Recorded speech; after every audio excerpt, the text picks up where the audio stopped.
প্রত্যেকটা মানুষ অস্থির। এর মূল এবং প্রধান কারণ হলো এই কলব এবং অন্তরে যে জিনিসটাকে ঢুকানো দরকার ওটা না ঢুকাইয়া ভুলটারে ঢুকাইয়া বসে আছে, ইনস্টল করে নিছে দুনিয়াকে। দুনিয়া ছাড়া আর কিছু তার মাথায় নাই।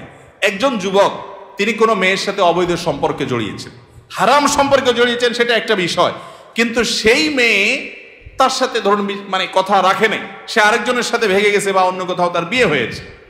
এখন সে ডিপ্রেশনে ভোগে। কেন ডিপ্রেশনে ভোগে?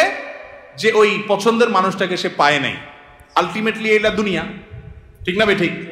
আলটিমেটলি এটা কি?